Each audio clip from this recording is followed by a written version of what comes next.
A poor black boy accidentally comes across an old homeless man rummaging through a trash can for food, weak and suffering from memory loss. Instead of walking away, he decides to help, offering him a meal and bringing him home. His family welcomes the old man with kindness, giving him food and a place to sleep. In return, the man helps the boy by working unpaid at the small diner where the boy has a job. What the boy doesn't realize is that the man he rescued isn't just some helpless old man, he's someone who will change his family's life forever. The evening air was crisp, carrying the faint scent of grilled food and fresh bread from the local bakeries lining the street. The neon sign of Manny's Diner buzzed softly above Ethan Parker's head as he pushed open the back door, stepping into the dimly lit alleyway behind the small restaurant. His shift had just ended, and his arms ached from hours of scrubbing tables, refilling coffee cups, and carrying heavy trays of greasy food. The day had been long, like every other day, and he still had to walk home to the tiny apartment he shared with his mother. As he dragged a heavy garbage bag toward the dumpster, something caught his eye. A figure sat slumped near the alley's entrance, half hidden in the shadows. At first, Ethan thought it was just another pile of discarded blankets, but then he saw movement, a slow, shivering huddle. The figure was an old man, his shoulders hunched against the cold, his thin, bony hands fumbling through a torn plastic bag filled with scraps. His gray beard was tangled, his clothes stained and ragged. He looked fragile, as if a strong gust of wind might knock him over. Ethan hesitated, gripping the trash bag tighter. He had seen homeless people around town before, lingering near bus stops or curled up on benches at the park, but he had never stopped to speak to one. He knew better than to get involved. His mother always said they couldn't afford to help others when they could barely keep their own electricity on. Still, something about the old man made Ethan pause. Maybe it was the way his fingers trembled as he picked up a stale crust of bread from the ground, or the vacant look in his pale blue eyes, as if he wasn't really there, lost in a fog of confusion. "Hey, sir?" Ethan's voice came out awkward, uncertain. The man didn't react at first, just kept staring at the piece of bread in his hand.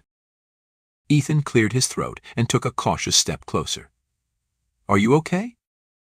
This time the man looked up, blinking as if he had just noticed Ethan standing there.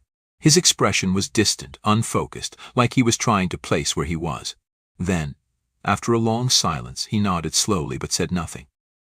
Ethan glanced back toward the diner. He wasn't supposed to take food without paying for it, but he also knew that Manny, the owner, wouldn't notice if something went missing. They threw out leftover food at the end of the night anyway. "Hold on," Ethan muttered before turning and disappearing back inside the kitchen. A few minutes later, he returned with a steaming styrofoam container in his hands. It wasn't much, just a leftover burger and some fries, but it was hot, and it was more than the man had. He crouched down and held it out. "Here, you should eat." The old man stared at the food for a long moment, as if unsure whether it was real. Then, with slow, hesitant movements, he reached out and took it. His fingers brushed against Ethan's, and for the first time, Ethan realized how cold the man's hands were, how frail. "Thank you," the man murmured, his voice hoarse, barely more than a whisper. Ethan nodded, standing back up and stuffing his hands into his jacket pockets. He should probably just leave. His mom would be waiting, and she hated when he stayed out late. But as he watched the old man take a careful bite of the burger, chewing slowly like someone who hadn't eaten in days, he found himself unable to walk away. "What's your name?" he asked, shifting his weight from one foot to the other. The man hesitated, his brows furrowing as if the question confused him. He opened his mouth, then closed it, as if trying to find the answer somewhere deep in his mind. I don't remember," he finally admitted, looking down at the food in his lap. "I think Henry." Ethan frowned. "You think?" The old man, Henry, let out a weary sigh. "It comes and goes. Some days I know things. Other days it's like waking up in a place I don't recognize." He touched his forehead, fingers grazing a faint scar hidden beneath his unkempt hair. "There was an accident, I think. I hit my head. After that I started getting lost." Ethan swallowed hard. He had heard about people like this, those who lost their memories from head trauma. He had never met one before, but it made sense. The way Henry seemed lost in his own mind, the way he wandered without direction, it all added up. "You don't have anyone looking for you?" Ethan asked. Henry shook his head, but something about the gesture felt uncertain, as if he weren't entirely sure of the answer himself. Ethan exhaled, rubbing a hand over his face. He wasn't sure what he had expected when he stepped into this alley, but it certainly wasn't this. A man with no home, no memory, no idea where he belonged. He should leave. He should say good night, walk away, and forget about Henry because it wasn't his problem. But as he turned toward the street, ready to start the long walk home, he heard the sound of rustling fabric. He glanced back and saw Henry struggling to wrap the thin blanket tighter around himself, his fingers still shaking from the cold. Ethan looked down at the bag of leftover food in his hands, the extra scraps he had taken from the diner. He sighed. "Come with me," he said. Henry blinked up at him, confused. "What?" Ethan shifted uncomfortably. "I mean, my mom won't mind if you crash on the couch for the night. It's not much, but it's warm, and you won't have to sleep out here." For a long time, Henry just stared at him, as if trying to decide whether he could trust this strange boy who had suddenly appeared in his life. Then, slowly, he nodded. Ethan turned and started walking, and this time Henry followed. Ethan led the way down the quiet, dimly lit streets, his hands buried deep in the pockets of his worn-out jacket. The night air was colder than he had expected, a sharp contrast to the lingering warmth of the diner's kitchen. Behind him, Henry followed in slow, uncertain steps, his frail body hunched forward, as if the weight of the world rested on his thin shoulders. The only sounds were the rhythmic scuffing of Ethan's sneakers against the pavement and the occasional sniffle from Henry, who shivered under his tattered coat. Ethan glanced back now and then, checking to make sure the old man was still behind him. It was strange. Just an hour ago, Henry had been nothing more than another forgotten soul in the city's shadows. Now, Ethan felt responsible for him, as if leading him home was the only right thing to do. He wasn't sure how his mom would react, though. She had always been kind, but kindness didn't pay the rent. They barely had enough for themselves, and now he was bringing home a stranger with no name, no past, and no future. By the time they reached the small, run-down apartment complex, Ethan could already see the warm glow of the kitchen light spilling through the thin curtains of their living room window. He hesitated at the front door, his fingers tightening around the doorknob. Maybe this was a bad idea. Maybe his mom would tell Henry to leave, and then Ethan would have to send him back out into the cold, pretending it didn't make his stomach twist. Taking a deep breath, he pushed the door open. The scent of canned soup and stale bread filled the air, a humble but familiar comfort. His mother, Sarah Parker, stood at the kitchen counter, her back turned as she stirred a pot on the stove. Her auburn hair was tied in a loose ponytail, and exhaustion was evident in the way her shoulders slumped. She worked long hours as a cleaner and still came home to cook for them every night. She turned at the sound of the door creaking open, her brown eyes immediately narrowing when she saw Ethan standing there with an unfamiliar man beside him. For a brief moment, there was only silence. Then, she wiped her hands on a dish towel and stepped forward, her expression unreadable. "Ethan," she said slowly, her gaze shifting from her son to the frail man behind him. "Who is this?" Ethan shifted uncomfortably, feeling the weight of her question settle heavily on his shoulders.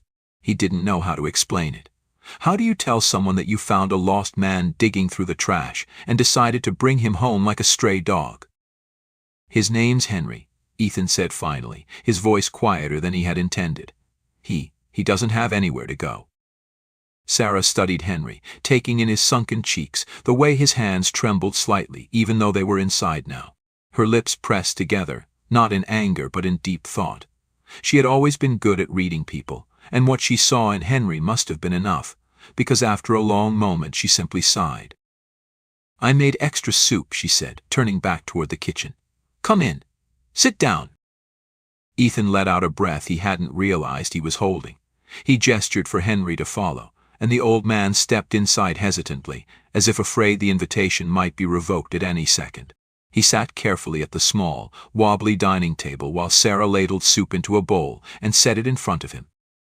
Henry stared at it for a long time, as if the simple act of someone giving him food was something foreign, something he hadn't experienced in a long while. Then, slowly, he picked up the spoon and took a cautious sip. His eyes fluttered closed for a moment, a quiet sigh escaping his lips, and for the first time that night, Ethan saw something other than confusion in the old man's expression. He saw relief. Sarah pulled out a chair across from him, her sharp gaze softening just a little. "Do you have family?" she asked. Henry hesitated, lowering the spoon back into the bowl. His eyes darted to Ethan, then back to Sarah, as if searching for an answer that refused to come. "I don't know," he admitted, his voice barely above a whisper. Sarah frowned but didn't press. She simply nodded and reached for the bread on the counter, breaking off a piece and placing it next to his soup. "You can stay here tonight," she said, not unkindly. "We don't have much, but at least it's warm." Henry's lips parted slightly, his brows knitting together in an expression that Ethan couldn't quite place. Gratitude? Shock? Maybe both. He nodded stiffly and returned his focus to the meal in front of him, eating slowly, savoring every bite as if it might be his last. Ethan watched, his mind still trying to process everything. He had expected his mother to argue, to tell him that they couldn't afford to take in another mouth to feed. But she had looked at Henry and made the same decision Ethan had in the alleyway, that this was simply the right thing to do. Later that night, Ethan lay awake on the couch, staring at the ceiling as the dim glow of the streetlights cast shifting shadows across the room. Henry was curled up under an old blanket in the corner, breathing softly, the exhaustion of the day finally overtaking him. His presence in their home felt strange but not unwelcome, like a missing puzzle piece that had suddenly appeared, even if they didn't know where it fit yet. Ethan closed his eyes, trying to ignore the gnawing feeling in his chest, the feeling that somehow bringing Henry home was going to change everything. The morning air was crisp, carrying the faint scent of damp pavement and the distant aroma of fresh coffee from a cafe down the street. Ethan pulled his jacket tighter around himself as he stepped out of the apartment, his backpack slung over one shoulder, the other weighed down by the familiar burden of another long day ahead. The sun had barely risen, casting a muted glow over the quiet streets, and most of the neighborhood was still asleep. Behind him, Henry shuffled through the doorway, his thin hands clutching the front of his oversized coat. His movements were hesitant, as if he wasn't sure if he was supposed to follow or stay behind. But when Ethan glanced back at him and gave a small nod, the old man stepped fully outside, pulling the door shut with a quiet click. Sarah had left early for work, and there was no one else at home, no warm space to linger in. So Henry followed Ethan, just as he had the night before. Ethan wasn't sure how long Henry planned to stay, or if he even had a plan at all. The old man didn't seem like he belonged anywhere, like he had been drifting so long that the idea of staying put felt foreign to him. But something about the way he moved now, more alert than the night before, more present, told Ethan that at least for today, Henry had chosen to follow him. They walked in silence for a while, the rhythmic sound of their footsteps the only noise between them. Ethan could feel Henry's presence just a step behind him, lingering but never intruding, like a ghost tethered to his path. He wondered if this was what Henry had been doing for months, just following people, hoping someone would lead him home, even if he no longer knew where that was. When they reached Manny's diner, Ethan hesitated at the door. He hadn't exactly thought this through. He was used to walking in, slipping on his apron, and getting to work. But now, with Henry beside him, everything felt different. Was Manny going to be okay with this? Was he even allowed to bring someone in like this? The last thing Ethan needed was to lose his job over something that wasn't even his problem to begin with. He turned to Henry, rubbing the back of his neck. You can wait outside if you want. I'll bring you something to eat when I get a break." Henry didn't respond right away. His pale blue eyes flickered toward the diner's windows, catching glimpses of customers already sitting inside, the glow of warm light spilling onto the sidewalk. He shifted on his feet, pressing his hands deeper into his coat pockets. "I can help," Henry said suddenly, his voice quiet but firm. Ethan frowned. "What?" Henry straightened slightly, though the weight of his worn-out body still made him look small. "I can help," he repeated. "I used to work. I think I did. I don't remember what, but I know I did something." He looked toward the diner again, something flickering in his expression, determination, maybe, or just the simple desire to belong somewhere, even for a little while. "I don't want to just sit out here." Ethan wasn't sure what to say. The idea of Henry working, even in small ways, felt odd. The man barely seemed strong enough to stand for long periods, let alone carry trays or wipe down tables. But at the same time, something about his words made sense. He didn't want to just be a stray waiting for scraps. Before Ethan could decide, the door swung open and Manny, the diner's owner, stepped outside, rubbing his hands together against the cold. He was a stocky man in his 50s with graying hair and a permanently tired expression. He took one look at Henry, then turned his gaze to Ethan, his thick brows pulling together. "You picking up strays now, Parker?" he asked, his voice gruff but not entirely unkind. Ethan tensed. No, I mean, this is Henry. He doesn't really have anywhere to go, so I." Manny held up a hand, cutting him off. He studied Henry for a moment, his eyes sharp but unreadable. Henry, to his credit, didn't look away. He simply stood there, steady despite the way his fingers trembled slightly from the cold. Manny exhaled through his nose, shaking his head. "Damn bleeding hearts," he muttered, then jerked his chin toward the diner. "Come on in, old man. You can help clean tables. Just don't break anything." Henry blinked, his lips parting slightly, as if he hadn't expected that response. Ethan was equally surprised, his mouth hanging open for a second before he caught himself. "Wait, really?" Manny grunted. "Not like I'm paying him. I've had worse workers." Henry nodded, his hands tightening into weak fists at his sides, as if bracing himself for something unfamiliar yet desperately wanted. He followed Manny inside without hesitation, and Ethan quickly trailed after them, still processing what had just happened. Inside, the diner was already coming to life. The scent of frying bacon and fresh coffee filled the air, the low hum of conversation blending with the occasional clatter of plates.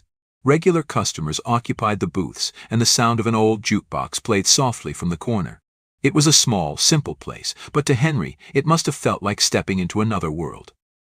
Manny tossed Ethan his apron and gestured toward Henry. "Give him something easy to do. Wipe down tables, take out trash. If he gets in the way, he's gone." Ethan nodded, still caught somewhere between disbelief and relief. He turned to Henry, who was looking around the diner with a quiet sort of awe. For the first time since they had met, he didn't seem lost. He had purpose, even if it was just for today. "Come on," Ethan said, handing him a rag. "I'll show you what to do." Henry took it without hesitation. His grip was weak, but there was something steady in his touch. And so, for the first time in what felt like forever, Henry Thompson had a job. The day passed in a strange, almost surreal blur. Ethan found himself constantly glancing toward Henry, half expecting the old man to collapse from exhaustion or forget where he was and wander out the door. But somehow, against all odds, Henry kept up. He moved slowly, carefully wiping down tables with the same quiet focus as someone handling fragile glass. His fingers still trembled, his steps were still unsteady, but he never once stopped. He never once complained. He did what he could, and when Ethan caught Manny watching from behind the counter, the older man just grunted and muttered, "I've seen worse." At first, customers barely noticed Henry. To them, he was just another worker, another faceless person bussing tables in the background. But as the hours passed, people started to pay attention. Some whispered, some stared. A few regulars, those who came in every morning like clockwork, recognized him. "Hey," one older man in a plaid jacket murmured as Henry shuffled past. His brow furrowed, lips pressing together like he was trying to solve a puzzle. "Aren't you?" Henry paused mid-step, turning to look at the man. His face twitched slightly, something like recognition flickering through his clouded gaze. But just as quickly it was gone. He shook his head, muttering a quiet, "I don't know." The customer hesitated, as if he wanted to say more, but eventually let it go, turning back to his coffee. Ethan saw it all happen. He saw how Henry tried to remember, how something in him struggled just beneath the surface, like a door locked tight from the inside. The realization settled in Ethan's chest like a weight. Henry wasn't just some random homeless man. He had been someone once, someone people had known, someone who had mattered. And then, near the end of Ethan's shift, it happened. It started when Ethan was taking out the trash, stepping into the alley behind the diner. The sun had already begun to dip, casting long shadows across the pavement. As he dragged the garbage bags toward the dumpster, his foot hit something. He frowned, looking down. A flyer. It was slightly crumpled, edges damp from where it had been caught in a puddle, but the image printed on it was still clear. A black and white photo of a man, Henry. The text beneath it read, "Missing, Henry Thompson.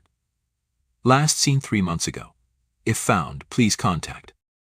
Ethan's breath caught in his throat. He snatched the flyer up, his pulse hammering in his ears as he scanned the address at the bottom. It wasn't some homeless shelter or government office. It was an actual home, a real address. Henry had a family. His fingers tightened around the paper as he turned, shoving open the back door and stepping into the diner, his heart beat loud in his ears. Henry was still there, wiping down a table near the window. Ethan barely noticed the customers, the clinking of dishes, the low hum of the jukebox. He crossed the diner in a few hurried steps, gripping the flyer so tightly his knuckles turned white. "Henry," he said, his voice lower than he intended, laced with urgency. The old man looked up, blinking in surprise. "Him?" Ethan hesitated, suddenly unsure of how to say it. He could feel Manny watching from behind the counter, customers glancing up from their meals. But none of that mattered. He held out the flyer. "I found this outside." Henry frowned, his eyes shifting toward the paper in Ethan's hands. For a moment he didn't react. Then, slowly, he reached for it, his fingers brushing against the edges as he brought it closer to his face. And then, a sharp intake of breath. A tremor passed through Henry's entire body. His jaw clenched, his fingers pressing into the paper so tightly it crinkled beneath his grip. His eyes widened, and for the first time since Ethan had met him, he looked fully awake. "I know this place," Henry whispered, his voice shaking. His free hand rose to his temple, pressing hard like he was trying to force something back into place. This is my home." The entire diner felt silent. Even Manny, who usually had something snarky to say, just stood behind the counter, his arms folded, watching. Ethan nodded slowly, his throat dry. "I think so." Henry's breathing was ragged, his chest rising and falling unevenly. He looked back at the flyer, his thumb running over the printed address, his lips moving like he was trying to form words but couldn't. Then, his head jerked up, eyes locking onto Ethan's. "We have to go," he said. His voice was firm, desperate, carrying more strength than Ethan had ever heard from him. "Take me there, now." Ethan barely had time to process before Henry moved, pushing away from the table, stepping toward the door with a sense of purpose that hadn't been there before. Ethan swallowed, glancing once at Manny, half expecting the man to tell him to get back to work. But instead, Manny just waved a hand, his voice gruff but not unkind. "Go, kid. Take him home." Ethan didn't wait. He grabbed his jacket, shoved open the door, and followed Henry out into the street. Ethan hurried to keep up as Henry moved down the sidewalk, gripping the missing person flyer like a lifeline. His pace was unsteady, his steps uneven, but there was something different in the way he walked now, something with purpose, something that hadn't been there before. The dazed, wandering man Ethan had met in the alley felt like a ghost compared to the Henry beside him now. He was awake, and he was desperate to go home. The address on the flyer was further than Ethan had expected, too far to walk without losing half the night, so he made a split-second decision. He grabbed Henry's arm and steered him toward the nearest bus stop. Henry flinched at the sudden movement, his body tensing. But when he saw Ethan pulling out a few crumpled bills from his pocket, realization flickered in his eyes, and he nodded in understanding. The bus ride was quiet, but charged with something unspoken. Henry sat beside Ethan, his hands gripping the flyer so tightly it threatened to rip at the edges. His fingers twitched against the paper, his lips moving slightly, as if testing the name printed on it. Every so often, he would glance out the window, his breath coming fast, shallow.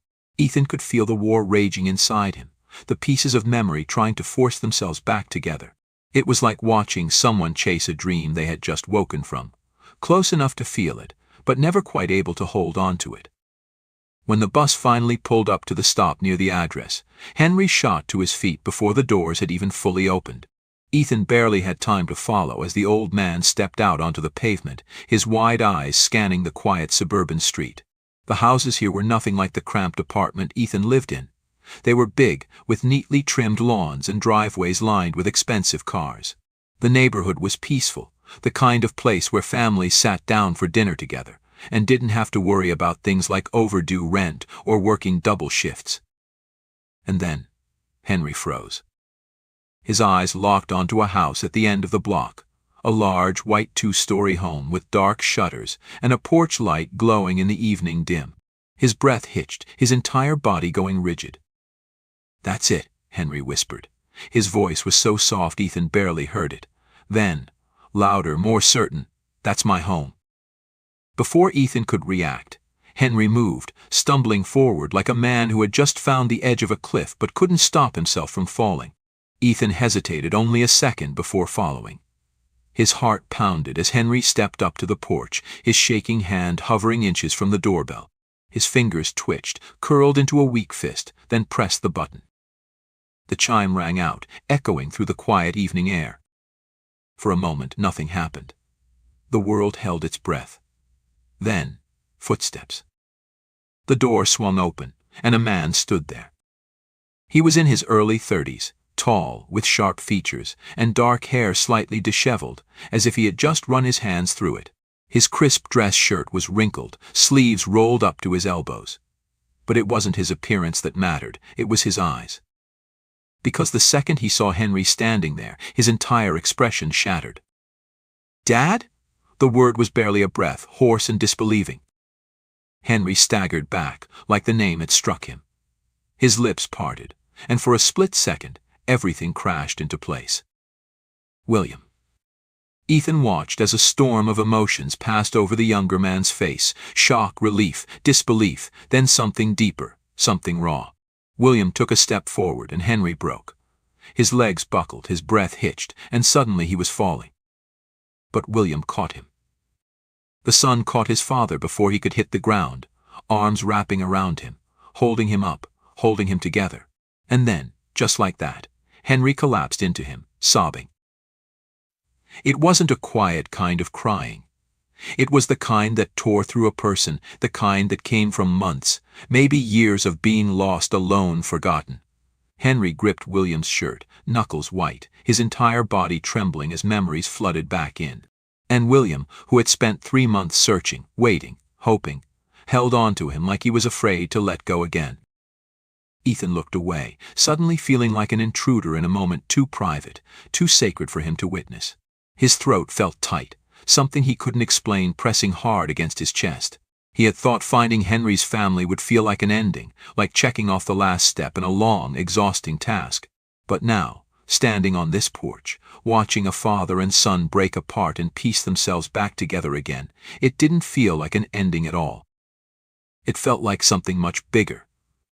Henry pulled back just enough to look up at his son, his breath still uneven, his face lined with exhaustion but lighter than Ethan had ever seen it. He started, then stopped, shaking his head. "I don't remember everything."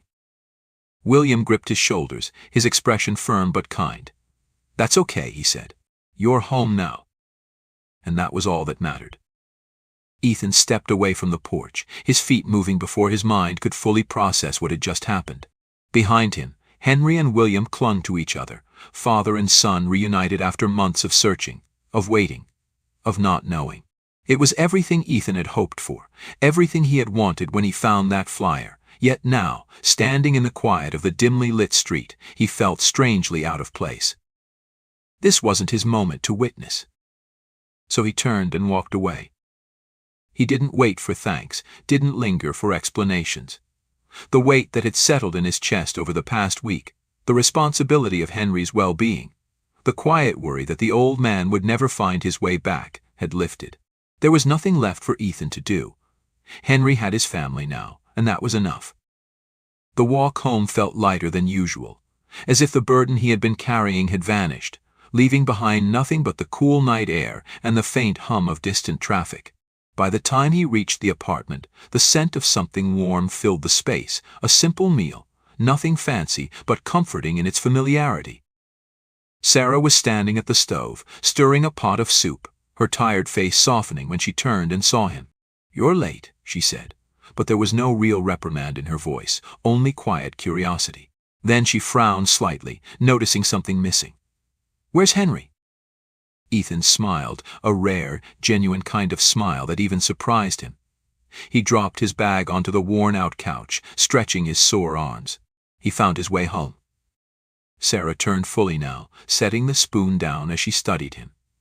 The exhaustion that had weighed on Ethan for the past week, the long shifts, the worry, the uncertainty, seemed to have faded. There was something different in him, something lighter. Her lips curved upward, and she nodded. Good. That night, for the first time in a long while, dinner felt different. There was no stress hanging over them like an unwanted guest, no uneasy silence filled with unspoken worries. They ate together, and it wasn't just eating, it was enjoying. Even the dim light in their small apartment seemed warmer somehow.